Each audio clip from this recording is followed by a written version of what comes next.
Welcome to GK facts. स्वागत है एक बार फिर से आप सबके अपने यूट्यूब चैनल जीके फैक्ट्स में। जानेंगे इस वीडियो में, यानी कि आज का जो हमारा 2 बजे वाला टॉपिक है वो है भारत सरकार जो है अभी करेगा राष्ट्रीय डिजिटल विश्वविद्यालय की स्थापना। ठीक है, यानी कि भारत सरकार जो है वो अभी राष्ट्रीय डिजिटल विश्वविद्यालय की स्थापना करने वाले हैं। ठीक है, और ये जो कॉलेज है ये पहला राष्ट्रीय डिजिटल विश्वविद्यालय है। ठीक है, याद रखिएगा। अब पूरा हम इसको जानने वाले हैं कि आखिर में राष्ट्रीय डिजिटल विश्वविद्यालय जो है ये क्या है, क्या इसका उद्देश्य है, पूरा मैं आपको वीडियो के अंदर बताने वाला हूं। बस आपको वीडियो को एंड तक जरूर देखना है। टॉपिक पेपर के पॉइंट ऑफ व्यू से मोस्ट इंपोर्टेंट है।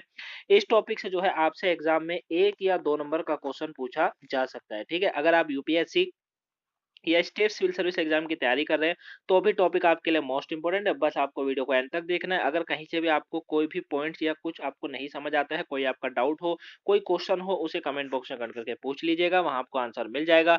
वीडियो की पीडीएफ फाइल का लिंक भी नीचे डिस्क्रिप्शन बॉक्स में दिया हुआ है, डाउनलोड आप कर सकते हैं। चलिए स्टार्ट करते हैं टॉपिक को और जानते हैं टॉपिक के बारे में क्या कहा जा रहा है। देखिए, 2022-23 के केंद्रीय बजट में अभी राष्ट्रीय शिक्षा नीति, क्या कहा जा रहा है, राष्ट्रीय शिक्षा नीति यानी कि नेशनल एजुकेशन पॉलिसी एनईपी को लागू करने के लिए बिल दिया गया है। समझ रहे मेरी बात को। 2022-23 का जो केंद्रीय बजट था जिसमें राष्ट्रीय शिक्षा नीति को लागू करने के लिए एक बिल दिया गया है, इसकी मदद के लिए एक राष्ट्रीय डिजिटल विश्वविद्यालय यानी कि नेशनल डिजिटल यूनिवर्सिटी की स्थापना के निर्माण का जो है निर्माण और निर्णय की घोषणा भी की गई, जो शैक्षणिक संस्थानों में भारत की सीट की कमी की समस्याओं को हल करेगा। मतलब, कहने का मतलब ये है कि जो अभी राष्ट्रीय शिक्षा नीति थी, बजट के अंदर इस बात को करा गया, इस बिल को जो है पास करा गया, मतलब इस बिल को दिया गया। उसके बाद राष्ट्रीय डिजिटल विश्वविद्यालय, इसकी मदद से कहा जा रहा है कि राष्ट्रीय डिजिटल विश्वविद्यालय की स्थापना के निर्णय की घोषणा की गई है। ये क्या करेगा, ये एजुकेशनल संस्थान, जितनी भी एजुकेशनल संस्थान होती है उनमें जो सीटों की कमी होती है, सीट नहीं हो पाती भाई, सीट कम होती है। अब बच्चा क्या करे, बच्चा फिर किसी और कॉलेज में ट्राई करता है, या फिर वो जो चीज चाहता है वो नहीं मिल पाता, तो अपना साल बर्बाद करने से बचाने के चक्कर में वो फिर किसी और चीज में या कहीं और जो है लाइन में चला जाता है। तो यहाँ पर वही कहा जा रहा है कि भैया शैक्षणिक संस्थानों की जो है भारत की सीट की कमी की समस्या को हल करेगा ये। समझ रहे मेरी बात को, यहां तक समझ आया। अब मुख्य बिंदु को समझते हैं। डिजिटल विश्वविद्यालय राष्ट्रीय शिक्षा नीति 2020 का अनुपालन करते हुए कई भाषाओं में उच्च गुणवत्ता वाले उच्च शिक्षा तक पहुंच प्रदान करेगा। इसका मतलब ये है कि ये जो डिजिटल विश्वविद्यालय है वो राष्ट्रीय शिक्षा नीति 2020 का अनुपालन करता है। उसके बाद इसमें कई भाषाओं में उच्च उच्च गुणवत्ता वाली जो है उच्च शिक्षा दी जाएगी। ठीक है ना, मतलब अगर मान लीजिए किसी को जो अच्छी शिक्षा प्राप्त करना चाहते हैं लेकिन सीट की कमी हो गई या सीट नहीं मिल पाई, उसके कारण रह गए, तो वो डिजिटली जो ये विश्वविद्यालय की स्थापना अभी सरकार करेगी, इसमें जो है भाग ले सकते हैं। समझ में आ गया। अब भारत में डिजिटल विश्वविद्यालय की संभावनाओं की बात कर लेते हैं। क्वेश्चन आएगा कि संभावनाएं क्या क्या है, चलिए इसको समझ लेते हैं एक बार। देखिए क्या कहा जा रहा है। भारत सरकार जो है वो विश्व स्तरीय गुणवत्तापूर्ण शिक्षा प्रदान कराने और कई भारतीय भाषाओं में ऑनलाइन सिखाने के बढ़ावा देने के लिए एक डिजिटल विश्वविद्यालय स्थापित करने की योजना बना रही है। अब आपको यहाँ पर क्लियर हो गया होगा भाई, डिजिटल विश्वविद्यालय बात करें, डिजिटल शिक्षा बात करें, डिजिटल एजुकेशन बात करें, डिजिटल स्टडी बात करें, आजकल चल क्या रहा है, जब से कोविड फैला है, कोविड से फैलने के बाद क्या हुआ कि सभी लोग डिजिटल होने लगे। ठीक है, चाहे वो लेन देन हो, चाहे वो पढ़ाई हो या कोई अन्य काम।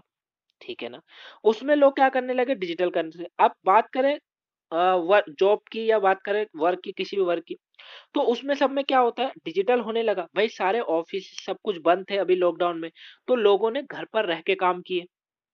समझ रहे हैं मेरी बात को, लोगों ने क्या करे, घर पर रहकर काम करे। तो सरकार यही चाह रही है कि अब जो है डिजिटल विश्वविद्यालय स्थापित करने की योजना बना रही है, ताकि बढ़िया तरीके से इनमें जो है भारतीय भाषाओं में ऑनलाइन सिखाने को बढ़ावा मिल सके या सीखने को बढ़ावा मिल सके। ठीक है, और साथ में जो है विश्व स्तरीय गुणवत्ता शिक्षा इसमें प्रदान कराई जा सके। ठीक है, जैसे ऑफलाइन होती है उसी तरीके से। वही सरकार महामारी के कारण भी स्कूलों को बंद करने के कारण हुई शिक्षा हानि को दूर करने के लिए पीएम ई विद्या योजना के तहत one class one TV channel कार्यक्रम का भी विस्तार करेगी इसके अंदर। ठीक है? इसके बारे में मैंने आपको काफ़ी बार बताया कि सरकार ने जो है, जो अभी महामारी हुई थी, महामारी में कई स्कूल कॉलेजेस जो है पूरी तरीके से बंद थे और अभी धीरे-धीरे सब खुलना स्टार्ट हुआ है। तो उसमें जो बच्चों की शिक्षा की हानि हुई है, उसको दूर करने के लिए पीएम ई विद्या योजना के तहत जो चलाया गया था, one class one TV channel, जिसके करीबन 400 से अधिक चैनल थे उसमें, ठीक है ना? उनको इसमें जो है, उसका भी इसमें विस्तार किया जाएगा। समझ रहे हैं मेरी बात को? अब टेलीविजन कार्यक्रमों के माध्यम से बढ़ी हुई शिक्षा के साथ प्रस्तावित डिजिटल विश्वविद्यालय एक अग्रणी है। समझ रहे हैं ना? क्या कहा जा रहा है कि टेलीविजन कार्यक्रमों के माध्यम से बढ़ी हुई शिक्षा के साथ प्रस्तावित जो डिजिटल विश्वविद्यालय वो एक अग्रणी है, यानी कि बेहतर है। साथ में आधुनिक और व्यवहारिक खाका के माध्यम से राष्ट्र का मार्गदर्शन करने में भी इसमें मदद करेगा। समझ रहे हैं यहाँ तक? तो ये जो है इसकी सारी संभावनाएं हैं और अगर ये होता है तो उन बच्चों के लिए काफी अच्छा होगा जो विश्वविद्यालयों में एडमिशन चाहते हैं लेकिन सीट के कारण कह लीजिए या फिर देरी के कारण कह लीजिए उनका नहीं हो पाता है। तो उनके लिए काफ़ी एक तरीके से ये मदद है, ठीक है? अब यहाँ निष्कर्ष भी समझ लीजिए ये भी इम्पोर्टेंट है। तो सरकार निष्कर्ष जो है निष्कर्ष की बात करते हैं। तो इसको समझने से पहले गाइस अगर अभी तक वीडियो को लाइक नहीं करा हो तो वीडियो को लाइक कर दीजिए। चैनल पर आप पहली बार आए हैं सब्सक्राइब कर लीजिए। अगर आप अभी तक चैनल को सब्सक्राइब नहीं करा है चैनल को सब्सक्राइब कर लीजिए। अगर आप डेली इसी तरह के करंट के टॉपिकों को जानना चाहते हैं, साथ में करंट क्वेश्चन जानना चाहते हैं, वोकैबुलरी जानना चाहते हैं, चैनल को सब्सक्राइब कर लीजिए ताकि आपको ऑल नोटिफिकेशन मिलता रहे, ठीक है? और आप चाहे किसी भी कॉम्पिटिटिव एग्जाम की तैयारी कर रहे हो, चाहे वो SSC, banking, railway police, Delhi police, UP police, Haryana police, किसी भी पुलिस की, किसी भी स्टेट पुलिस की तैयारी कर रहे हो, करंट अफेयर हर कहीं पूछी जाती है तो मोस्ट इंपोर्टेंट होता है, तो आप सब्सक्राइब कर लीजिए चैनल को। साथ में अगर आप यूपीएससी या स्टेट सिविल सर्विस एग्जाम की तैयारी कर रहे हैं तो भी आपके लिए टॉपिक मोस्ट इंपोर्टेंट है, यहाँ से आने वाले सभी सब्सक्राइब जरूर करिएगा, ठीक है? हम लोग जो है आपको शॉर्ट टॉपिक देते हैं लेकिन वो इंपॉर्टेंट होते हैं। अगर आप उसी को अपने एग्जाम में लिखते हैं तो 100% वो सही जाता है, क्योंकि ये सारी नॉलेज जो होती है वो हम वहीं से निकालते हैं जहां से एक लो क्लास जो एग्जाम होते हैं उनके भी काम आए, साथ में हाई वालों के भी काम आए, ठीक है ना? तो चैनल को सब्सक्राइब कर लीजिए, शेयर कर दीजिए ज़्यादा ताकि और भी लोगों तक पहुंच सके। चलिए बात निष्कर्ष की कर लेते हैं। निष्कर्ष क्या है? तो सरकार को राष्ट्र के डिजिटल विभाजन को कम करने में मदद करनी चाहिए, ठीक है? सरकार को जो है राष्ट्र के डिजिटल विभाजन को कम करने में मदद करनी चाहिए। साथ में देश में ऐसे लचीले और सस्ती शिक्षा प्रणाली बनाने में बड़े से जो शिक्षण संस्थानों को भी अपनी भूमिका निभानी चाहिए इसके अंदर, ठीक है ना? और स्वामिया ईपीजी पाठशाला हो गया, साथ में प्रभा हो गया, ठीक है?